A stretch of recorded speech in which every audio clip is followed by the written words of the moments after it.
នៅថ្ងៃទី10ខែកុម្ភៈឆ្នាំ2026នេះមានសំណេរមួយរបស់លោកផាន់វ៉ាន់រតបានលើកឡើងមានសំណេរនៅក្នុងเพจមួយឈ្មោះលោកផាន់វ៉ាន់រតដែលលោកបានសរសេរនៅក្នុងនោះថាលោកគឺជាអគ្គនៃព្រះរាជអាជ្ញារងរបស់តុលាការកំពូលនៃប្រទេសកម្ពុជាក្នុងនាមលោកគឺជាអ្នកច្បាប់លោកក៏បានធ្វើការសិក្សានិងធ្វើការវិភាគឃើញថារឿងដែលប្រទេសកម្ពុជានិងប្រទេសថៃឬក៏អាចនិយាយបានថាប្រទេសថៃឈ្លានពានទឹកដីកម្ពុជានេះតើក្រៅអំពីការប្រើប្រាស់កម្លាំងយោធានេះតើកម្ពុជាអាចប្តឹងទៅកាន់តុលាការអន្តរជាតិ ICJ ដែរឬទេហើយតុលាការព្រហ្មទណ្ឌអន្តរជាតិ ICC អាចប្តឹងមេទ័ពសំខាន់និងលោកអនុทิនដែលជានាយករដ្ឋមន្ត្រីនៃប្រទេសថៃដែលជាអ្នកដឹកនាំបញ្ជាឲ្យកងទ័ពឈ្លានពានទឹកដីកម្ពុជានិងធ្វើឲ្យការប្រើប្រាស់នៅអាវុធខុសច្បាប់រួមទាំងការបំផ្លាញនៅប្រាសាទបុរាណផ្សេងៗនិងជនស៊ីវិលកម្ពុជានោះបានដែរឬក៏យ៉ាងណានៅក្នុងរឿងនេះគឺមានការជជែកច្រើនរួចមកហើយអ្នកខ្លះបានលើកឡើងថាតំណងជាកម្ពុជាមិនអាចប្តឹងថៃបានទេទៅ ICJ ឲ្យយោងថាថៃលែងជាសមាជិកនៃតុលាការ ICJ ហើយតេតិនទៅនឹងការប្តឹងទៅលើតុលាការព្រហ្មទណ្ឌអន្តរជាតិ ICC តើអាចប្តឹងបានឬក៏យ៉ាងណានៅក្នុងនាមជាអ្នកច្បាប់ដែលល្បីល្បាញមួយរូបហើយក៏ជាអគ្គនៃព្រះរាជអាជ្ញារងរបស់តុលាការកំពូលកម្ពុជាលោកបានធ្វើការបកស្រាយនៅស្ថានភាពអំពីរឿងរ៉ាវទាំងអស់នេះដោយយោងទៅលើស្ថានភាពជាក់ស្ដែងនិងទៅលើផ្លូវច្បាប់ផងដែរនៅក្នុងនេះលោកបានលើកឡើងថានយោបាយអនុทิននឹងជោគវាសនាព្រំដែនកម្ពុជា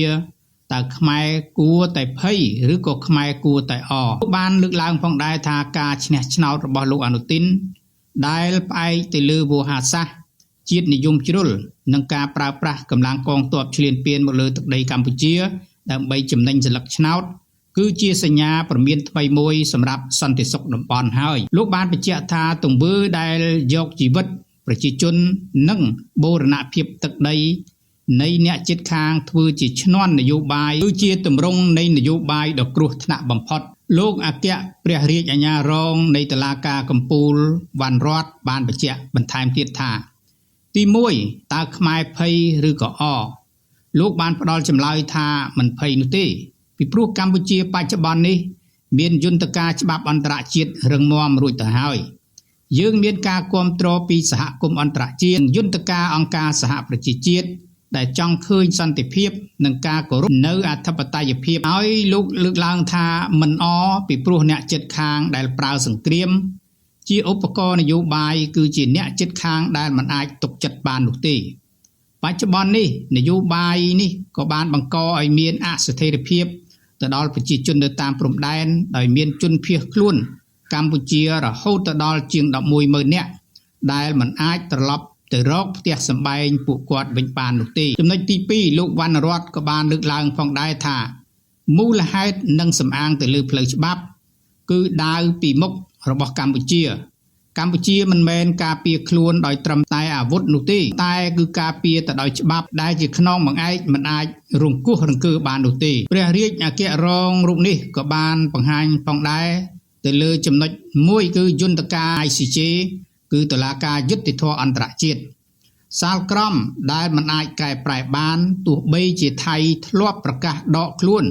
ពីយុត្តាធិការជាកំហិតរបស់ ICJ ក៏ដោយ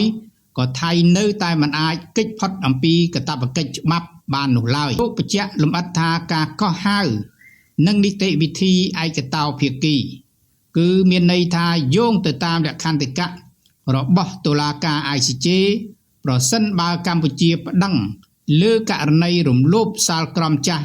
នៅក្នុងឆ្នាំ1962និងឆ្នាំ2013តុលាការមានសិទ្ធិគ្រប់គ្រាន់នៅក្នុងការចាត់ចែងនីតិវិធីនេះលោកបានសង្កត់ធ្ងន់ផងដែរថាបើសិនជាថៃមិនព្រមចូលរួមការពារក្តីនៅក្នុងតុលាការ ICJ ឬតុលាការអន្តរជាតិ ICJ នៅតែអាចចេញនៅសាលក្រមសម្រាប់បានដោយយោងទៅលើមាត្រា53នៃលក្ខន្តិកៈ ICJ នោះឯងចំណុចមួយទៀតគឺវិធានការបន្តបន្ទាប់គឺមានន័យថាបើសិនបើថៃបដិសេធ មិនគោរពសាលក្រមកម្ពុជាមានសិទ្ធិប្តឹងទៅក្រមប្រឹក្សាសន្តិសុខអង្គការសហប្រជាជាតិ UNSC ដើម្បីសុំវិធានការបង្ខំឲ្យអនុវត្តយោងទៅតាមមាត្រា94.2នៃធម្មនុញ្ញអង្គការសហប្រជាជាតិដូចខយន្តការ ICC គឺតុលាការព្រហ្មទណ្ឌអន្តរជាតិការបញ្ចប់នីតិរដ្ឋភាពគឺមានន័យថាការទទួលខុសត្រូវបែបបុគ្គលប្រសិនបើមានផុសតាងនៃការប្រើប្រាស់គ្រាប់បែកចង្កោមឬក៏ការវាយប្រហារដោយចេតនាទៅលើជនស៊ីវិលនិងបេតិកភណ្ឌវប្បធម៌នោះលោកអនុទិននិងមេបញ្ជាការកងទ័ពរបស់ប្រទេសថៃនឹងត្រូវប្រឈមមុខទៅនឹងដីកាចាប់ខ្លួនអន្តរជាតិពី ICC នោះជាមិនខានហើយពួកគេនឹងក្លាយទៅជាអ្នកទោសអន្តរជាតិដែលមិនអាចដើរចេញក្រៅប្រទេសបាននោះទេចំណុចទី3គឺយុទ្ធសាស្ត្រ4ឆ្នាំខាងមុខទៀតលោកវណ្ណរដ្ឋបានបញ្ជាក់ថានយោបាយត្រូវបរាជ័យយើងអាចមើលឃើញមុនថានៅពេលដែលប្រជាប្រិយភាពធ្លាក់ចុះក្រុមអ្នកនយោបាយជាតិនិយមជ្រុលថៃនឹងយកលេសវាយខ្មែរម្ដងទៀតដើម្បីទាញយកសន្លឹកឆ្នោតសារជាថ្មីក៏ប៉ុន្តែ4ឆ្នាំខាងមុខស្ថានភាពនឹងធ្វើការផ្លាស់ប្ដូរហើយលោកវណ្ណរដ្ឋក៏បានបង្ហាញផងដែរថាកម្ពុជានឹងរឹងមាំតាមរយៈនៃការកសាងកងទ័ពអាកាសកងទ័ពជើងទឹកដែលទំនើបហើយកម្ពុជានឹងមានសមត្ថភាពការពារដែនអាកាសមិនឲ្យយន្តហោះ F-16 Gripen ឬក៏ T-50 របស់ភាគីថៃឈ្លានពានចូលមកទម្លាក់គ្រាប់បែកលើដីខ្មែរតាមចិត្តដូចពីមុនទៀតនោះឡើយចំណុចមួយទៀតគឺយន្តការអង្គការសហប្រជាជាតិនិងសម្ពាធអន្តរជាតិលោកបានធ្វើការពន្យល់ថាកម្ពុជានឹងជំរុញឲ្យមានការបង្កើតនៅបេសកកម្មស្វែងរកការពិតឯករាជ្យដើម្បីបង្ហាញពិភពលោកអំពីការពិតនៃអំពើឈ្លានពានរបស់ថៃចំណុចទី4តើអនុទិននិងក្រុមទាហានរបស់ថៃភ័យបារម្ភលើអ្វីខ្លះអ្វីដែលពួកគេខ្លាចបំផុតគឺមិនមែនគ្រាប់កាំភ្លើងខ្មែរតែមួយមុខនោះទេក៏ប៉ុន្តែគឺជាភាពត្រឹមត្រូវនៃច្បាប់ចំណុចមួយទៀតគឺខ្លាចនៅការកាត់ទោសអន្តរជាតិគឺខ្លាចនៅការជាប់ឈ្មោះជាអ ுக ្រិតជនសង្គ្រាមការបំផ្លាញបេតិកភណ្ឌពិភពលោកដែលការពារទៅដោយអង្គការ UNESCO ដូចជាប្រាសាទព្រះវិហារនិងប្រាសាទតាកបីជាដើមខ្លាចការដាក់ទណ្ឌកម្មសេដ្ឋកិច្ចខ្លាចការដាក់សម្ពាធពីអង្គការសហប្រជាជាតិពីសហភាពអឺរ៉ុបក៏ដូចជាពីសហគមន៍អន្តរជាតិដែលនឹងប៉ះពាល់ដល់សេដ្ឋកិច្ចនិងស្ថិរភាពនយោបាយនៅក្នុងប្រទេសរបស់ខ្លួនលោកវណ្ណរដ្ឋបានសរុបសេចក្តីមកថានយោបាយដែលសង់ទៅលើគំនរឈាមទឹកភ្នែករបស់ប្រជាជនគឺជានយោបាយដែលមិនអាចស្ថិតស្ថេរបានយូរនោះឡើយកម្ពុជាត្រូវតែត្រៀមខ្លួនឲ្យរួចរាល់ទាំងកងកម្លាំងដើម្បីការពារនិងកម្លាំងច្បាប់ដើម្បីវាយបកនៅពេលដែលខ្មែរខ្លាំងខ្មែរនឹងឈ្នះដោយមិនចាំបាច់បង្ហូរឈាមនោះឡើយបាទប្រិមិត្តនេះគឺជាការលើកឡើងបំភ្លឺនិងបង្ហាញអំពីយុទ្ធសាស្ត្រលើផ្លូវច្បាប់ដែលលោកវណ្ណរដ្ឋដែលជាអគ្គនៃព្រះរាជអាជ្ញារងរបស់តុលាការកំពូលកម្ពុជាបានធ្វើការបញ្យលដោយអ្វីដែលលោកបានធ្វើការបញ្យលខាងលើហើយគឺសរុបសេចក្តីមកអ្វីដែលមានការជជែកគ្នាពីមុនមកថាប្រទេសថៃមិនមែនជាមួយដែលស្ថិតនៅក្នុងយុត្ថាធិការនៃ ICJ នោះទេដូច្នេះហើយបើកម្ពុជាប្តឹងតាមចិត្តទៅប្តឹងណាប្តឹងទៅនេះគឺជារឿងមួយដែលលោកបញ្ជាក់ថាកម្ពុជាអាចប្តឹងបានហើយទោះបីជាថៃព្រមមិនព្រមក៏ត្រូវបានតុលាការចេញសាលក្រមដែរតើប្តឹងដោយយោងទៅលើអ្វីគឺយោងទៅលើសាលក្រមនៅក្នុងឆ្នាំ1962-2013ដែលមានការបញ្ជាក់ឡើងសារជាថ្មីពីតុលាការអន្តរជាតិ ICJ តើប្តឹងអំពីអ្វីគឺមានន័យថាប្តឹងអំពីអ្វីដែលប្រទេសថៃបានច្រានចោលនៅឯកសារផែនទីក៏ដូចជាការមិនទទួលស្គាល់នៅសាលដីការបស់តុលាការដូច្នេះប្តឹងរឿងចាស់គឺមានន័យថាឲ្យប្រទេសថៃនេះទទួលស្គាល់បើកាលណាទទួលស្គាល់ផែនទីហើយមានន័យថាថៃមិនអាចប្រកែកបដិសេធអំពីផែនទីនោះទេបើសិនជាតុលាការ ICJ សម្រេចថាផែនទីខ្នាត1 លើ 200,000ដែលប្រើប្រាស់នៅក្នុងការកាត់ក្តីកាលពីឆ្នាំ1962និងការបញ្ជាក់ឡើងវិញនៅសាលក្រមឆ្នាំ2013ពីតុលាការអន្តរជាតិ ICJ ថាជារឿងត្រឹមត្រូវនោះមានន័យថាការបដិសេធរបស់ថៃនៅក្នុងពេលនេះគឺมันអាចធ្វើការបដិសេធបាននោះទេហើយបើកម្ពុជាធ្វើការប្តឹងអំពីបញ្ហានេះ មានន័យថាថៃត្រូវតែចូលទៅក្នុងការដោះស្រាយអំពីបញ្ហាដែលកម្ពុជាត្រូវតែប្តឹងហេតុអីបានជាប្រទេសថៃមិនមាននៅក្នុងយុត្តាធិការនៃតុលាការអន្តរជាតិ ICJ ហើយតុលាការ ICJ នេះបែរជានៅតែអាចកោះហៅឲ្យប្រទេសថៃចូលខ្លួនមកបាននោះគឺយោងទៅតាមលក្ខន្តិកៈនៃច្បាប់មួយរបស់តុលាការអន្តរជាតិបានបញ្ជាក់ដោយខាងលើរួចទៅហើយថាកាលណាដែលការប្តឹងទៅលើសំណុំរឿងចាស់មានន័យថាត្រូវតែចូលមកដោះស្រាយពីព្រោះថាកាលសម័យដែលមានការប្តឹងផ្តល់គ្នាក្នុងឆ្នាំ1962នោះគឺប្រទេសថៃទទួលស្គាល់នៅដែនយុត្តាធិការរបស់តុលាការអន្តរជាតិ ICJ ដូច្នេះសំណុំរឿងនេះគឺអាចបញ្ជាក់ឡើងវិញដើម្បីបង្ហាញថាតើហេតុអីបានជាថៃត្រូវតែមិនទទួលស្គាល់អំពីផែនទីដែលយកទៅកាត់ក្តីរឿងប្រាសាទព្រះវិហារកន្លងមកនោះហើយថៃធ្លាប់ទទួលស្គាល់រួចទៅហើយចំណុចនេះបើសិនជាប្រទេសថៃចូលក៏ត្រូវតែចាញ់មិនចូលក៏ត្រូវបានតុលាការ ICJ ត្រូវតែសម្រេចក្តីថាផែនទីឬក៏សន្ធិសញ្ញាដែលបានធ្វើការដោះស្រាយនៅក្នុងទសវត្សរ៍ឆ្នាំ1962មានន័យថាគឺជាភាពត្រឹមត្រូវហើយទៅតវ៉ាយ៉ាងណាក៏មិនអាចឈ្នះកម្ពុជាហើយមិនចូលខ្លួនក៏ត្រូវតុលាការអន្តរជាតិ ICJ ធ្វើការសម្រេចកាត់នៅសេចក្តីឲ្យកម្ពុជាឈ្នះជាបន្តទៅទៀតម្យ៉ាងវិញទៀតមានអ្នកខ្លះបានចោទសួរថាបើសិនចេញជាសាលដីការួចទៅហើយ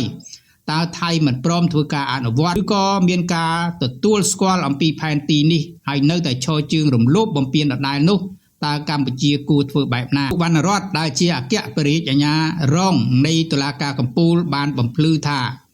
រឿងនេះគេអាចប្តឹងទៅដល់ក្រុមប្រឹក្សាសន្តិសុខអចិន្ត្រៃយ៍នៅអង្គការសហប្រជាជាតិដើម្បីចាប់បង្ខំឲ្យភាគីថៃត្រូវតែអនុវត្តនិងទទួលស្គាល់ទៅលើផែនទីដែលមានស្រាប់ពីមុនមកនោះគឺជារឿងមួយដែលកម្ពុជាអាចធ្វើទៅបានតែកតិនទៅនឹងបញ្ហាមួយទៀតថាតើយើងអាចប្តឹងប្រទេសថៃឬក៏មេដឹកនាំថៃនឹងពួកមេបញ្ជាការកងទ័ពដែលមានការវាយប្រហារឈ្លានពានកម្ពុជានោះប្តឹងទៅតុលាការព្រហ្មទណ្ឌអន្តរជាតិ ICC បានដែរឬទេលោកអគ្គព្រះរាជអាជ្ញារងតុលាការកំពូលវណ្ណរដ្ឋបានបំភ្លឺថាពិតជាអាចឲ្យតែយើងមានភស្តុតាងដូចជាភស្តុតាងការប្រើប្រាស់នៅអាវុធហាមឃាត់ខុសច្បាប់អន្តរជាតិទី1ដូចជាគ្រាប់បែកចង្កោមឬក៏ផ្សែងពុលនិងការបំផ្លិចបំផ្លាញទៅដល់ប្រាសាទវប្បធម៌បុរាណរបស់ខ្មែររួមទាំងការមានចេតនានៅក្នុងការកំទេចនៅហេដ្ឋារចនាសម្ព័ន្ធស៊ីវិលក៏ដូចជាអាយុជីវិតនៃប្រជាជនកម្ពុជាដូចជាការចូលនៅកន្លែងយន្តហោះមានការហោះហើររហូតដល់90គីឡូម៉ែត្រពីព្រំដែនការកំទេចស្ពាននិងផ្ទះសម្បែងសាលារៀនទាំងអស់នេះគឺសុទ្ធតែជាភស្តុតាងដោយអ្វីដែលកន្លងមកនេះគឺធ្លាប់មានរដ្ឋមន្ត្រីក្រសួងវប្បធម៌និងវិចិត្រសិល្បៈ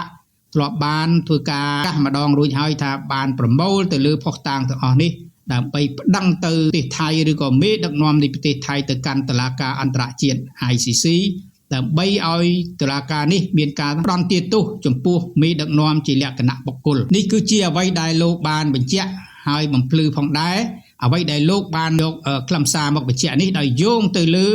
ឯកសារសម្អាងផ្លូវច្បាប់មួយចំនួនដូចជាសាលក្រម ICJ ថ្ងៃទី15ខែមិថុនាឆ្នាំ1962និងថ្ងៃទី11វិច្ឆិកាឆ្នាំ2013ស្ដីអំពីករណីប្រាសាទព្រះវិហារមួយទៀតសម្អាងទៅលើធម្មនុញ្ញអង្គការសហប្រជាជាតិយោងទៅលើមាត្រាទី2មាត្រាទី94និងគោលការណ៍អធិបតេយ្យភាពព្រមទាំងសម្អាងទៅលើច្បាប់ព្រហ្មទណ្ឌអន្តរជាតិនៅក្នុងលក្ខន្តិកៈទីក្រុងរ៉ូមស្ដីអំពីយុត្តាធិការ ICCរួមទាំងសន្ធិសញ្ញាព្រំដែនសន្ធិសញ្ញាបារាំងសៀមនៅក្នុងឆ្នាំ1904 1907រួមទាំងឯកសារយោងនៃរបាយការណ៍សិទ្ធិមនុស្សលើករណីជនភៀសខ្លួន 11340 នាក់និងការបំផ្លាញបេតិកភណ្ឌវប្បធម៌រួមទាំងការប្រើប្រាស់នៅឧក្រិដ្ឋសង្គ្រាមដូចជាការប្រើនៅគ្រាប់បែកចង្កោមផ្សែងពុលជាដើមលក្ខនឹងលក្ខនេះគឺជាអ្វីដែលអ្នកច្បាប់នៃប្រទេសកម្ពុជាបានបញ្ជាក់សារជាថ្មីថាកម្ពុជានៅតែមានព្រៀបខ្លាំងនៅក្នុងការប្រើប្រាស់ផ្លូវច្បាប់ដើម្បីធ្វើការប្តឹងទៅកាន់ប្រទេសថៃនិងមេដឹកនាំរបស់ប្រទេសថៃ